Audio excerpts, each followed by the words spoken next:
Il y a dans le judaïsme une phrase magique que tous les juifs connaissent ou ont entendu parler, même s'ils ne la connaissent pas entièrement.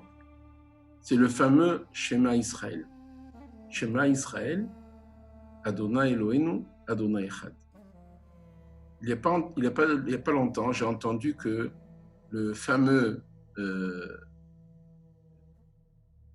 espion juif israélien qui a été attrapé chez les Syriens, donc pendant 4 ans, il a transmis d'énormes secrets militaires à Israël, et Baruch Hashem, Israël s'en ont servi pour ensuite frapper la Syrie pendant la guerre des 6 jours. Et la dernière phrase qu'il a dit, la dernière phrase de sa vie, c'était Shema Israël, Hashem Elokeinu, Hashem Echad.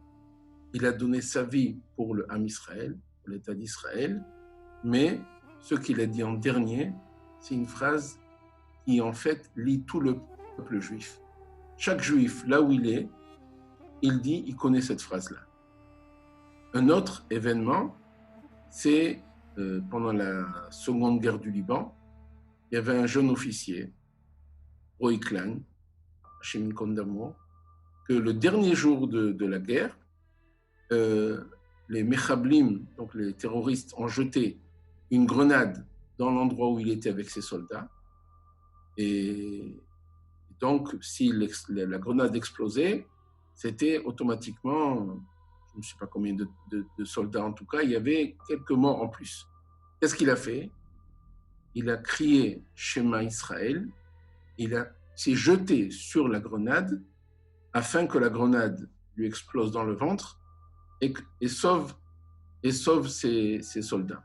Et avant de sauter, il a dit Shema Israël, Adonai Eloheinu, Adonai Echad. Et donc la bombe a explosé, il a sauvé ses amis. Qu'est-ce qu'elle a de particulier, cette phrase-là? D'où elle vient? Quand on cherche un petit peu dans les sources de la Torah, on voit que la première fois qu'on a entendu parler du Shema Israël, c'est lorsque donc Yosef, qui était séparé de son père pendant 22 ans, il retrouve son père. C'est la fameuse rencontre après 22 ans. Et donc, Yosef sort de son char, court vers son père, et il l'enlace et il pleure. Et évidemment, il était très triste et très joyeux en même temps. Et à ce moment-là, c'est marqué que, c'est pas marqué qu'Yaakov, il a embrassé, qu'il a pleuré. C'est marqué qu'à ce moment-là, il a fait Shema Israël. Tous les Mefarshim, tous les commentateurs, ils demandent, attends, il n'a pas vu son fils après 22 ans, il n'a pas trouvé un autre moment où faire le Shema Israël. Juste à ce moment-là, c'est quoi? C'est bizarre, c'est pas normal. Et les Mefarshim expliquent, si je ne me trompe pas, le Maharal de Prague, il dit, en fait, à ce moment-là, Yaakov Avinu, vu son niveau, il était à un niveau tel qu'il a pensé, ma joie va être tellement grande, tellement intense, à ce moment-là où je vais voir mon fils après 22 ans que je ne l'ai pas vu, alors que je pensais Bechilal qu'il était mort, et je le vois maintenant, pas uniquement qu'il n'est pas mort, il est vivant, mais c'est un tzaddik, Yosef, un tzaddik. Donc maintenant, à ce moment-là, je vais oublier Hachem. À ce moment-là, qu'est-ce que je vais faire? Je vais faire Shema Israël.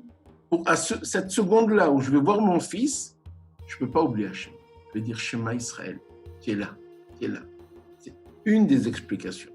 Une deuxième explication, c'est que ce bonheur-là, cette joie que Hachem lui donne, voilà, Yaakov, après 22 ans, je te redonne ton fils. Hachem, il faut que je te remercie pour ça. Cette joie-là, je te la consacre. Une sorte de korban. Cette joie, elle n'est pas pour moi. Je te remercie de tout mon cœur, Hachem. Donc, ce schéma, c'est en fait merci Hachem. Merci Hachem que tu m'as donné ce fils-là. Donc, lorsqu'il fait Shema Israël, Israël, c'est lui-même. C'est une déclaration. Écoute Israël, donc moi je suis Yaakov, je suis Israël. Hachem Elokeinu, Hachem Echad. Je déclare qu'Hachem est notre Dieu, Hachem est unique. C'est la première fois qu'on voit dans l'histoire juive ce moussak, cette notion de Shema Israël. La seconde fois, c'est quelques années plus tard, Yaakov Avinu, ces derniers jours, il rassemble tous ses enfants et il veut leur raconter ce qui va se passer dans le futur. Et d'un coup, il a un voile, il a un trouble, il ne voit plus, il a eu peur. Il dit, pourquoi Hachem me cache? Je voyais quelque chose, je voulais raconter à mes enfants qu'est-ce qui allait se passer plus tard, et d'un coup, je vois ce brouillard-là. Il a pensé, mon grand-père Abraham, il avait 2 enfants. Mon père Yitzhak et mon oncle Ishmaël, étant donné que mon oncle a dévié du chemin, donc Hachem n'a pas voulu lui transmettre certaines choses à Abraham. Donc, il n'a pas transmis. Ensuite, mon père Yitzhak, il avait 2 enfants, moi et mon frère jumeau Esav. Mon frère jumeau, comme on le sait, il a dévié. Donc, de nouveau, Hachem ne lui a pas transmis certaines choses. Mais moi, Baruch Hachem, tous mes enfants, ils sont bien, ils sont dans le terrain de la Torah, dans le terrain du monothéisme, dans le terrain, le chemin que Hachem, Abraham et Yitzhak, mon grand-père et mon père m'ont tracé. Et il continue aussi. Peut-être il y a un de mes enfants qui, en fait, il attend que je parte pour dévier. Il a demandé à tous ses enfants, les 12 fils, est-ce qu'il y a quelqu'un qui attend que je parte pour s'éloigner de la Torah? Tous les enfants, à ce moment-là, disent, les 12 fils, Shema Israël, Adonai Eloheinu, Adonai Echad. C'est quoi Israël? C'est le nom noble de Yaakov. Il a reçu ce nom quand il s'est battu avec l'ange et qu'il a gagné l'ange de Esav. Non, mais ne t'inquiète pas. On va continuer ton chemin, le chemin du Yahadout, le chemin du monothéisme. Et lui, à ce moment-là, quand il a entendu le schéma de ses enfants, il dit Baruch Hashem Kevod Malchuto Leolam Vaed. Baruch Hashem, merci Hashem que tous mes enfants, ils sont dans le chemin et de moi va commencer vraiment le peuple juif, en fait. Jusqu'à maintenant, c'était une petite famille. Entre parenthèses, c'est une des différences fondamentales entre le peuple juif et tous les peuples des nations. À savoir, on est le seul peuple qui vient au départ d'une famille d'un seul homme, Avraham Avinu. Tous les autres peuples, le français, les anglais, peu importe, c'est pas une seule famille. Alors que nous, on est tous une seule famille au départ. Donc ça, c'est la deuxième fois qu'on voit le schéma dans la Torah. La troisième fois, c'est dans Dvarim, où on voit que Moshe Rabbeinu, dans Dvarim, il dit au Bnei Israël, Shema Israël. Donc maintenant, il parle au Israël en tant que peuple. C'est tout le clan d'Israël. Écoute Israël, écoutez l'assemblée d'Israël. Hashem Elokeinu, Hashem Echad, c'est la profession de foi. À savoir que Hashem est notre Dieu, à nous, et pas aux autres pour l'instant, jusqu'à ce que le Mashiach vienne. Hashem est unique. Et chez nous, il n'y a pas comme certains, le Père, le Fils, etc. Non, un seul. Hashem est unique. Ça, c'est la troisième fois qu'on voit. La quatrième fois qu'on voit ce moussag de Shema Israël, c'est bien plus tard, lorsque Moshe Rabbeinu, il monte au Har Sinaï pour recevoir la Torah, et il voit Hachem en train d'écrire la Torah et de faire ce qu'on appelle aujourd'hui des tagim. Au-dessus des lettres, des petits bâtons comme ça. Et Moshe Rabbeinu ne comprend pas, il dit, qu'est-ce que tu fais? C'est quoi là? Pourquoi tu ajoutes? Donne-moi la Torah maintenant. Et Hachem lui dit, non, il y a un jour, un homme qui va expliquer sur chaque tag combien de halachot. Moshe Rabbeinu lui dit, montre-moi-le, qui c'est. Et Hachem lui dit, viens. Il le transporte dans le temps. Hachem, il a la possibilité de le faire. Donc, il a une machine spéciale. Il va aller plus de 1500 ans plus tard, environ, et il se retrouve dans la classe où Rabbi Akiva, il enseigne la Torah. Et il était à la fin, au fond. Et il entend Rabbi Akiva en train d'expliquer la Torah. C'est marqué que Moshe Rabbeinu ne comprend rien. Il ne comprend rien. C'est comment ils ont transformé ma Torah. C'est moi, j'aurais transmis la Torah, maintenant, je ne comprends rien. C'est moi, Moshe Rabbeinu, je ne comprends pas ce qu'il dit. À un moment, il y a un élève qui demande, Rabbi, d'où vient ces paroles-là? D'où tu sais ça? Qui c'est qui t'a enseigné ça? Quel est le makor, la source même, il leur dit Halacha le Moshe Messina. C'est une halacha qu'on a reçue depuis Moshe.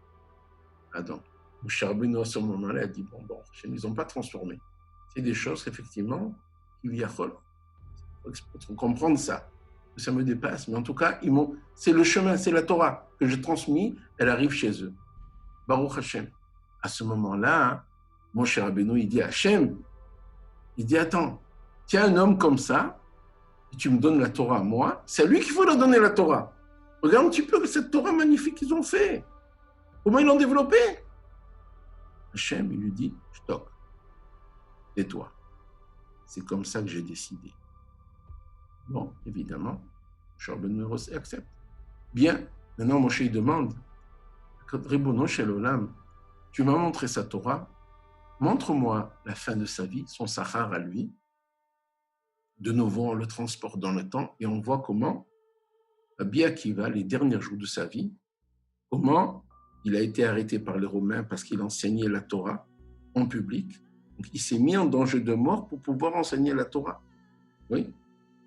Une petite parenthèse, c'est marqué un jour, il y a un Romain qui a dit à Rabbi Akiva, il dit, mais pourquoi tu te mets en danger? Pourquoi tu enseignes la Torah? Tu vois, quand les Romains, le César, il est interdit d'enseigner la Torah. Arrête d'enseigner, c'est fini. Tu seras tranquille. Alors il lui a dit, tu sais à quoi tu me fais penser? C'est un jour, il y avait un poisson qui était dans le ruisseau comme ça, il allait d'un endroit à l'autre, de l'endroit à l'autre, et il y avait le renard qui était de côté, et il a dit au poisson, mais pourquoi tu fais d'un endroit à l'autre, au lieu de courir d'un endroit à l'autre, viens sur la rive, et comme ça au moins tu seras tranquille, il n'y aura personne qui va te poursuivre, les pêcheurs ils ne pourront pas te pêcher. Alors le poisson, il lui dit au renard, c'est toi qu'on dit que tu es très rusé, tu es stupide, tu es vraiment bête. Si déjà, ce qu'on appelle un kalbachomer, si déjà dans l'eau, c'est ma raison d'être, mon état d'être, je vis dedans, je suis en danger, si je sors, sans raison. La même chose, moi, Rabbi Akiva, je te dis à toi, si déjà, quand j'enseigne la Torah, je suis en danger, si j'enseigne pas la Torah, plus forte raison. Donc, je reviens au fait que Rabbi Akiva, il a été arrêté par les Romains, il était en prison, ils l'ont torturé, et les derniers moments, c'est marqué là-bas, la Gemara raconte comment, avec des brosses en fer, ils lui ont arraché sa peau jusqu'à arriver au cœur. Et à ce moment-là, il fait Shema Israël, Adonai Eloheinu, Adonai Echad. Et ses élèves, ils disent, Rabbi Akiva, Rabbi, jusqu'à maintenant, tu peux encore dire Shema Israël dans cet état-là? Il leur dit, mes enfants, mes élèves, toute ma vie, on dit dans le schéma, Ve'afta et Hashem Elokecha, Bechol levavcha, ufron nafshecha, ufron meodecha. Tu aimeras Hashem de tout ton cœur, de toute ton âme et de tous tes moyens. De toute ton âme, ça veut dire qu'il faut être prêt à donner ta vie pour Hashem. Et toute ma vie, j'ai espéré d'arriver à ce niveau-là où je donne ma vie pour Hashem. Là, maintenant, je vais donner ma vie pour Hashem parce qu'on m'a arrêté, parce que j'ai enseigné la Torah. Donc, on va me tuer parce que j'ai enseigné la Torah. Donc, je donne ma vie, mon état, mon existence même pour Hashem. C'est ma plus grande joie. Et Rabbi Akiva dit, Shema Israël, Hashem Elokeinu, Hashem Echad. Quand il a terminé Echad, Nishmato Yatsa. La Neshama est sortie. La Neshama est sortie. Et on voit en fait, dans toute l'histoire juive, que cette phrase est magique. Et même les Juifs qui sont les plus loin, cette phrase-là, même si malheureusement ils ne la connaissent pas, alors qu'ils devraient la connaître, oui, mais c'est une phrase qu'ils savent très bien que c'est une phrase qu'on doit la connaître. Ça fait partie du judaïsme. Et ça fait malheureusement beaucoup de peine qu'ici en Israël, malheureusement, beaucoup de jeunes juifs, beaucoup de jeunes israéliens, ils ne connaissent pas cette phrase. Et si maintenant, on pourrait, d'une façon ou l'autre, apprendre cette phrase au maximum de juifs, pas uniquement en Israël, mais dans le monde, qu'ils sachent un petit peu qu'est-ce que ça veut dire, quelle importance en tant que juifs. Parce que des gens, ils ont donné leur vie pour cette phrase. Pendant toute l'histoire juive, on connaît l'histoire juive.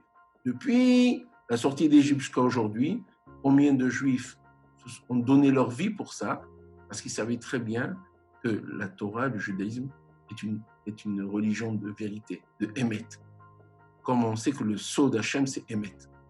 Et, comme je disais il n'y a pas longtemps à quelqu'un, nous, on n'a jamais couru, ni torturé quelqu'un pour qu'il se convertisse. Au contraire, ce n'est pas comme dans l'islam ou dans la chrétienté, au contraire, étant donné que leur message est de mensonge, il a fallu qu'ils se servent de violence pour convertir de force. Non, on n'a jamais converti. Celui qui veut, au contraire, si c'est sincère, la porte est ouverte. Aïkar de venir sincèrement, et tu verras comment la Torah est une Torah magnifique. Et c'est pour ça que je dis à chaque juif, sache que tu es milliardaire. Chaque juif est milliardaire, uniquement tu ne le sais pas. Un jour ou l'autre, tu découvres le judaïsme, tu découvres des valeurs, et tu découvres une page de Gemara. Combien les mitzvot sont chers au Ham Israël, et tu vas voir comment c'est magnifique, la Torah est très belle. Et combien je vois de mes élèves qui découvrent la Torah, mais maintenant je m'imagine combien j'ai perdu de temps, et maintenant je vois un petit peu des choses magnifiques. Qu'est-ce qu'il y a de la Torah extraordinaire. Mais c'est jamais trop tard pour bien faire. Baruch haba à tout celui qui veut venir et goûter un petit peu les paroles de Torah.